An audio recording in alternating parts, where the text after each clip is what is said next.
Good morning, everyone. Good morning. It doesn't feel like morning, but it still technically is morning. Welcome to the beautiful Bowers Museum in Santa Ana, California, the heart of Orange County.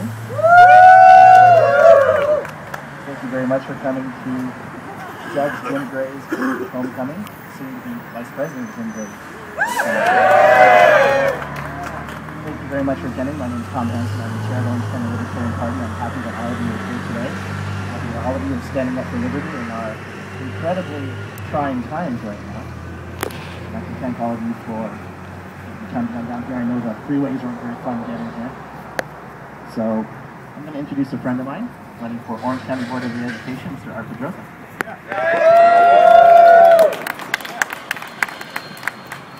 Good morning, everybody. I want to thank the Santa Ana Police Department for helping us with this short notice to get a whole beautiful venue. This museum behind us chronicles the history of Orange County, and today one of our own, Judge Jim Gray, is going to be talking about how he is going to make history in the United States of America as our nominee for Vice President. Now, Jim and I go way back. I worked on his first campaign for Congress, and that was a few years ago. That's when I got to know Jim Gray, a man who is well-traveled. He served in the Peace Corps. He learned Espanol. We'll have to test him on that later. He joined the Navy and was in JAG before it was a TV show. He was a federal prosecutor and a Superior Court judge right here in Orange County. And I can't tell you how many people I run into, Jim, that remember you from the court and think, man, he was just a great judge. And let me tell you, he's a great nominee for U.S. Vice President. So what an honor it is for me today to introduce Judge Gray. He's traveled here this morning. We're welcoming him back from Las Vegas, where our party has put him on the ballot, along with Gary Johnson, the former governor of New Mexico, as the best ticket I think our party has ever had. You know, we met with Jim the other day. He had a few stirring words to say, and I'm not going to steal all his thunder, but one of the things that really struck with me was the fact when the Founding Fathers got together to declare war on one of the biggest empires in the world at the time, the British Empire, nobody thought they could do it. And in the end, less than 12% of the colonists got involved in that effort. We're standing here today next to this flag because when a few people get together with a good idea, guess what? We can do it! Judge Gray, come on down!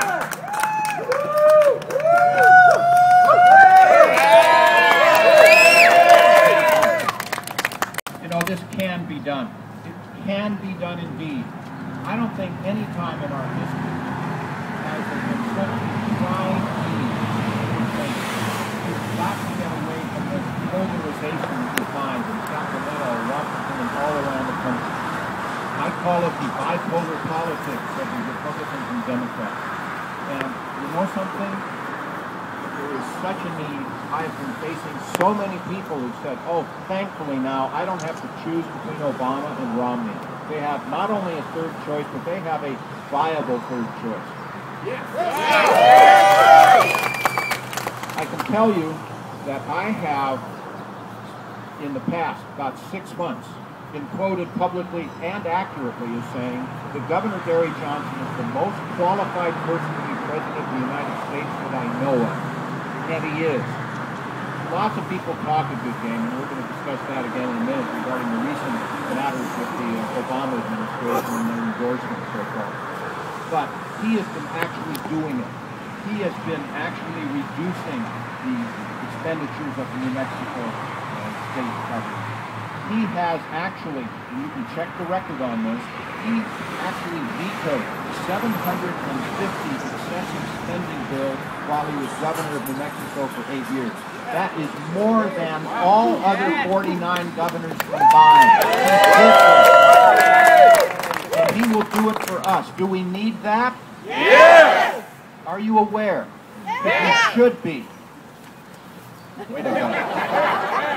You should be aware. For every dollar right now that the federal government spends, 43 cents is borrowed. 43 cents is borrowed. Just think of that. Now, honestly, my generation, which is, by the way, doing all of this, we're going to be okay. We have our savings. We're pretty much established. But our children are in real trouble because of our irresponsibility. and their children, my grandchildren, are bankrupt. We need to rise up and have this change. By the way, my wife is here, Grace, wonderful, supportive lady. Some of my children are here. Kai, raise your hand. Jenny, raise your hand. And Bill, raise your hand. And I have such good friends and supporters. I can't list them because then I'd leave people out, but we have lots of them. Diane Goldstein from LEAP, Law Enforcement Against Prohibition. Huge campaign. I must mention my friend and good patriot, Steve Cubby, who is running as a Libertarian for Congress. Steve Collette. That's right. Steve Collette. That's right. Sorry, Steve. But he is running for Congress. Very supportive. Very good man. Honestly, a patriot. But let me tell you, we can enter this. We can be involved in the discussion. We can be involved in the debates. And we can win back the White House, not for us, not for the Libertarians, but for the people of the United States of America. We can win. Win! What did you say? We can win. Win! The late effect here. I must also introduce Art Pedrosa, a longtime friend, just as he said, and a force around here. There are many more. But let me tell you, what is our strategy?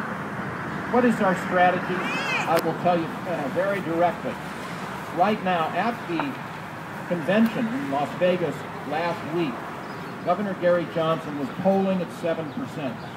Now he's polling at 8%. We are getting more. This is amazing. This is major stuff. All we have to do is poll at 15% by the end of September. 15% by the end of September. What does that mean? What will then happen? We will be a part of the presidential debates. Imagine that. Imagine how the nature of those debates would be changed. They will have to talk about issues along with Obama and Romney. They'll have to talk about issues they literally do not want to talk about. It will change the entire dynamics. And all bets are off. The rules will change. People will see that there is, in fact, a viable third voice. Not a voice, but someone who has actually done it. Again, action. Now let me talk to you about, oh, by the way, before we get to that 15%, and we're going to approach the Ron Paul supporters, we're going to approach the people that favor the repeal of the death penalty, which regardless of your philosophy, it is not working. It's indisputable that it's not working. Let's repeal it. We have, in fact, an initiative going to be on the ballot here in California this year. We have endorsed that initiative. It will win. Win! And when it wins, they will see that this was a Libertarian and a Johnson-Gray win as well. Win. And we will take that leadership, and we will win as well. We will. Win. So how do we get to that 15%? And that is, if each one of you takes this campaign personally, if each one here takes our message of responsibility, of social tolerance, and spreads that around to the people in your world, your email list, your friends, your acquaintances, your family, and you request them to do the same thing, probably that alone, because it will spread crazily, wildfire. That alone would probably be enough to get our 15%. And then, again, the entire nature of this will be changed. It shouldn't be hard, particularly in California, because a vote for Romney in California is a wasted vote. He has zero chance of beating Obama here in California. But a vote for Johnson and Gray ticket really has a chance. Really does. And we can actually, if we do this, with that time being in those debates, we can win in California. It is not a pipe dream. Okay, the odds may be against it now, but the odds are increasingly going to be in our favor.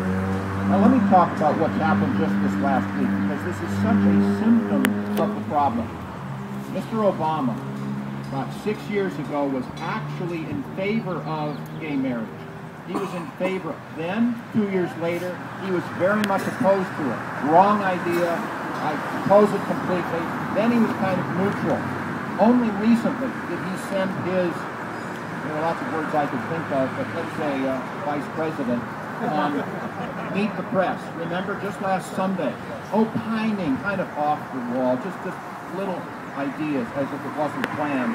Well, I don't speak for the administration, but I'm not really offended by the idea of marriage equality. I don't know, but of course I don't commit here.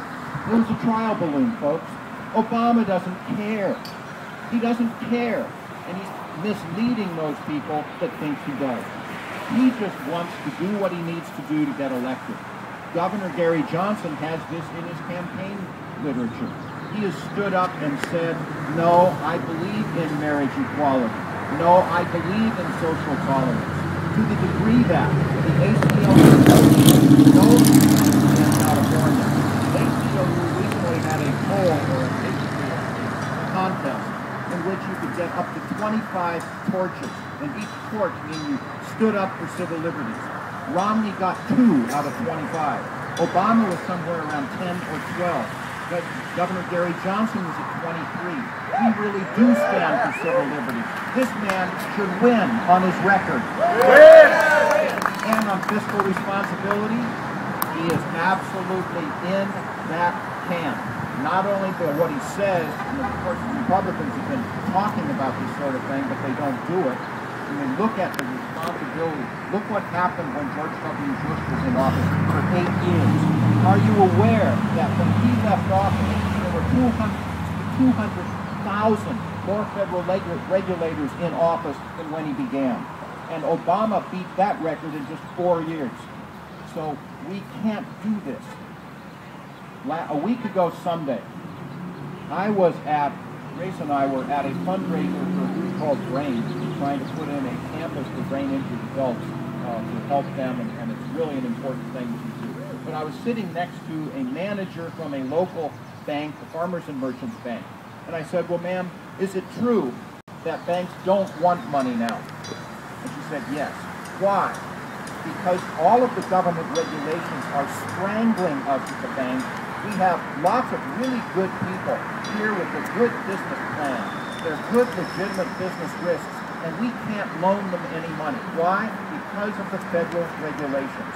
And then she told me, Judge Gray, 30% of my employees do nothing but attempt to comply with government regulations. Our problem in our society is, yes, government overspending, no question about it, but what we need to do is bring back prosperity. And how do you do that? You give business loans, legitimate risks and business loans to people and get them started with their small businesses. That's where we get jobs. You know, you get a good business going and then you'll have 5 employees, 7, 10, 12. That's the backbone of our economy. That's the backbone of America. And the federal government is actively frustrating that whole thing. We need to, yes, we need to have regulations, but many, many, many fewer. Only reasonable ones, etc. Now, I agree that during this housing crisis, first of all, it was almost completely caused by the federal government. Fannie Mae, Freddie Mac, I will insure your bank loan, so you have every interest in giving out terrible loans that are on their faces not viable, but don't worry, if they fold, which they probably will, the government will bail you out. That's what caused the problem. And then the SEC, remember Securities and Exchange Commission, they're actually supposed to be monitoring these things. Did they? No, you take one so-called toxic loan, which on its face is not viable, then you ban 10,000 of those together and the SEC gives them a high credit rating. What are they doing? It's the failure of government. So we can, in this candidacy, reverse that. We can, we will, but we need your help. We simply need to spread the word. It's okay to discuss this. A vote for Romney is a wasted vote. And then, my final comments before, again, just thanking you for doing this, and we're just getting started, folks. But the Obama administration, as I understand it from my inside word, was debating. They had 2 possible choices for slogans for their upcoming campaign. And the first one, which they actually rejected, but it was a lot more direct, said, "We've got what it takes to take what you've got." They weren't candid enough or honest enough to use that as their slogan, so instead they have adopted, and this is true, the word forward. That is their slogan for this upcoming campaign. What a wonderful gift they are giving us. Forward to poverty. Forward to a loss of civil liberties. Forward, if you like what's happened regarding civil liberties and poverty in the last 4 years, forward to 4 more years. Does anybody buy that? No! Are you going instead to send Judge Jim Gray and Governor Gary Johnson to Washington, to the White House, to reverse that and bring back prosperity, bring back civil liberties, bring back equal opportunity for all? We can, we will in November win. We will win in November. Thank you. Good luck to us all. And now as we do, we will take questions. Are there any questions at all? No holds barred. Yes. Judge, I know you've been a big advocate of the failure of the drug war and legalizing medical marijuana, and maybe take it a bit further. We're seeing in my area, in Murrieta, Temecula, where the feds are coming in and shutting down shops that are legitimately there, that are approved by laws and regulations. Is there any way to stop Obama from coming in and shutting down these shops that are legally operating? I don't know if you heard the question. Basically it is, do we agree that the Obama administration has been very hypocritical on this after sending out, in fact, campaigning, saying, yes, I inhaled, I thought that was the whole idea, which I found very refreshing. He wrote in his book that he had used cocaine while he was a community organizer in Chicago, that he used marijuana fairly regularly. I would ask him, by the way, Mr. Obama, would have helped your career? Have you been arrested for that, like so many hundreds of thousands of Americans are? Total hypocrisy. Then get back to the question, what about this issue of medical marijuana in Temecula or anywhere else in California or around the country? And the answer is, how can we reverse this? The answer is to vote for Governor Gary Johnson and Judge Jim Gray. Hold him accountable. Again, just like with regard to the gay marriage issue. He says one thing, figures out where his political winnings are, and changes his mind. I have no explanation as to why he has all of a sudden unleashed the federal guns against medical marijuana facilities that are working hand in hand under the law of California with local organizations, working with the police and the mayor and the city council and the medical community. Why? I don't know, but I can tell you it is simply unacceptable, and we're going to turn him out of office for that reason and so many more.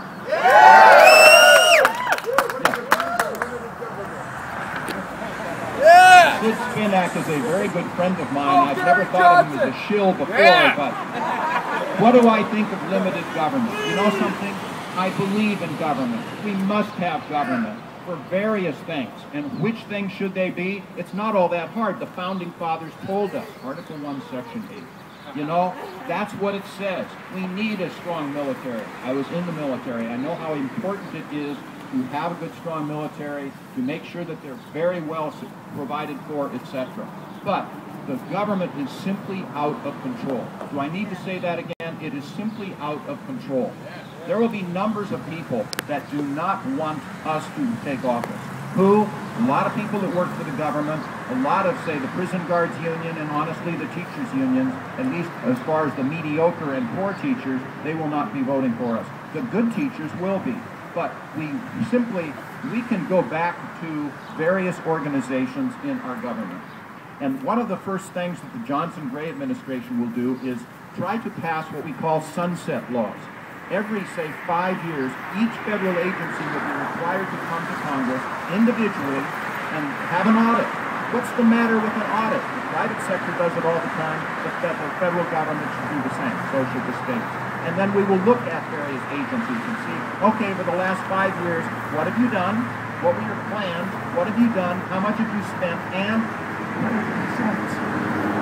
now, some people might say, oh, this is terrible. And I say, nonsense. It will give the federal agencies an opportunity to shine. They can show the wonderful things that they've been doing, if that's the case.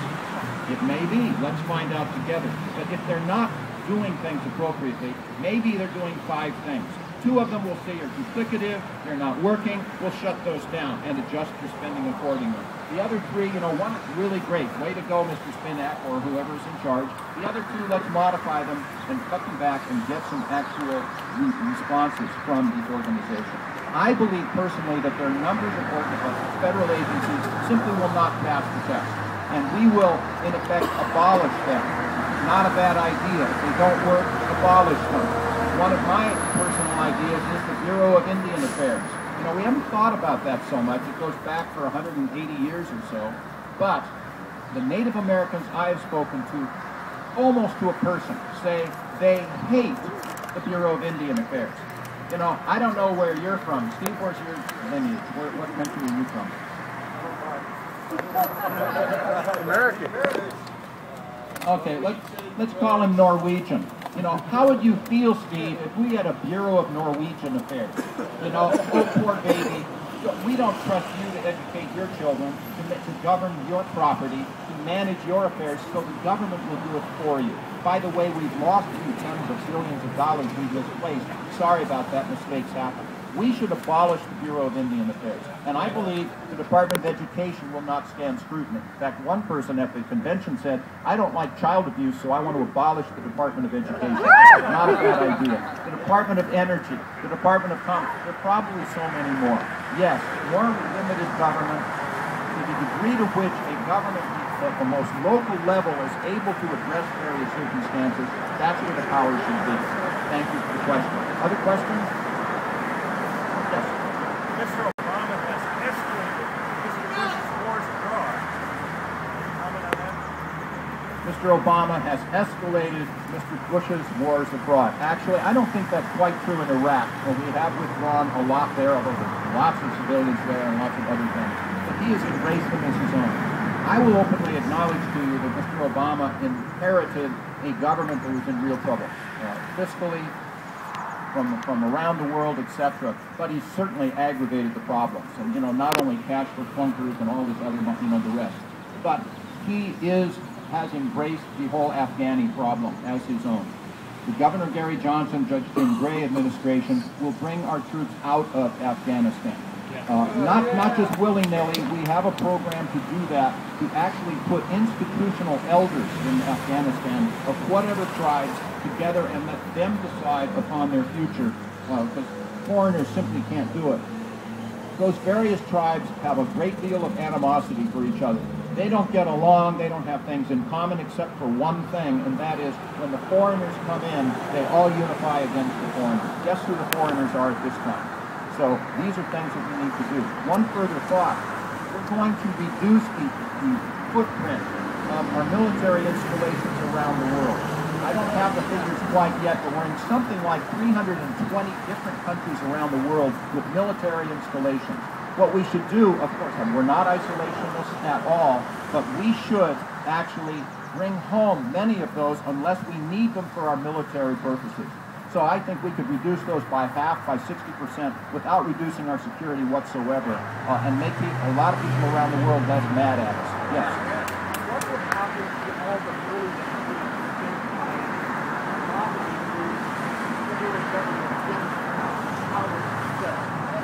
really a huge issue. What would happen to the money in the event that the federal government didn't have all of this stuff to sell?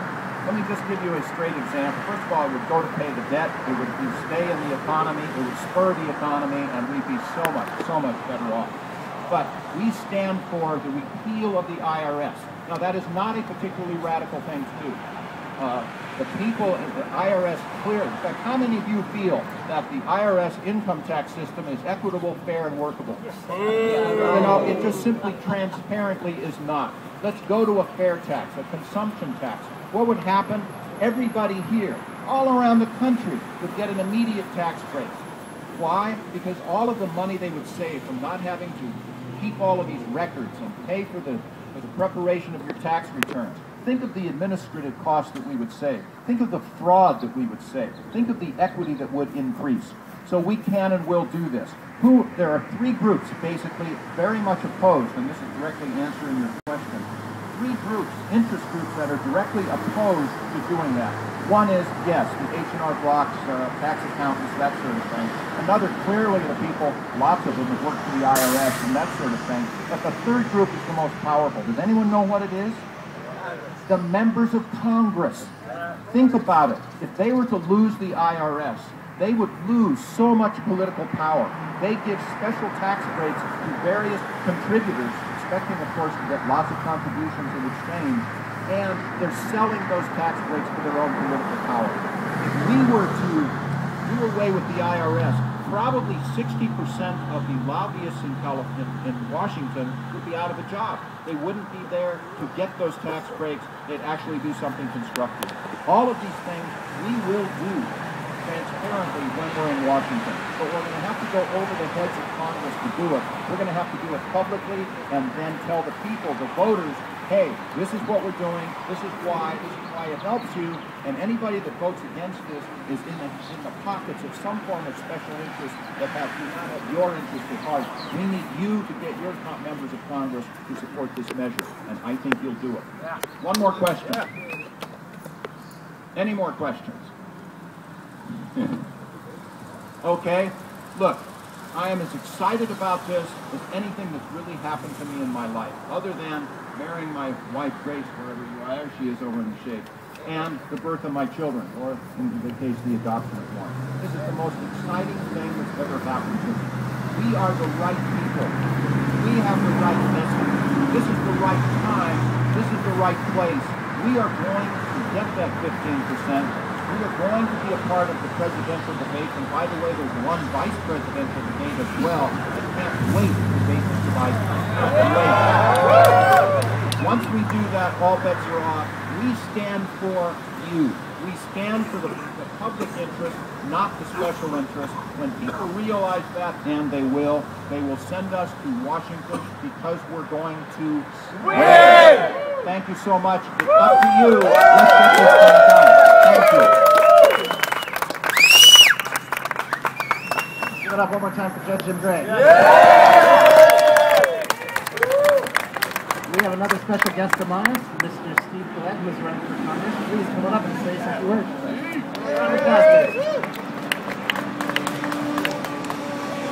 For those who don't know me yet, I'm Steve Collette, and I'm running for Congress in California's 33rd Congressional District. I'm here to give my support to a true dream team.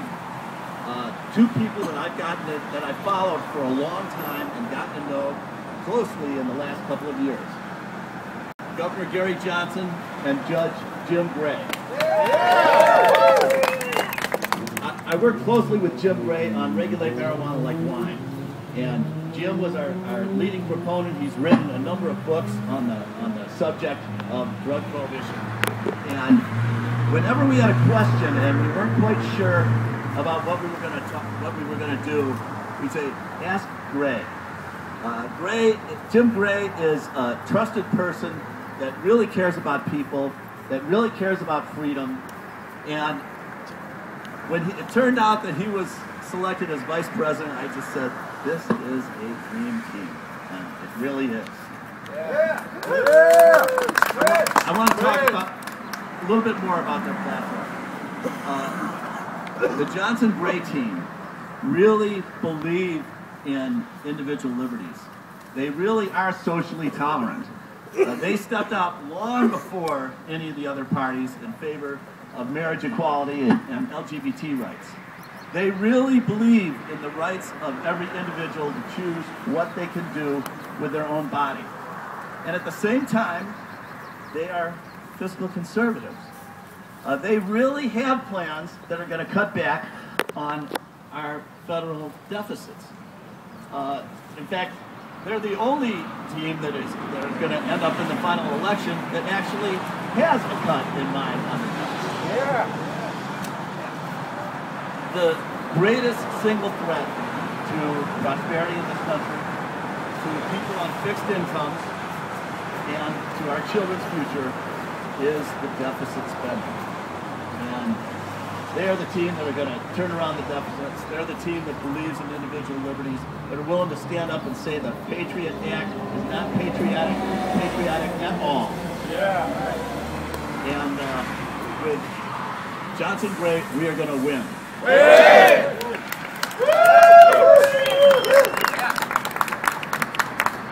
Thank you, Steve.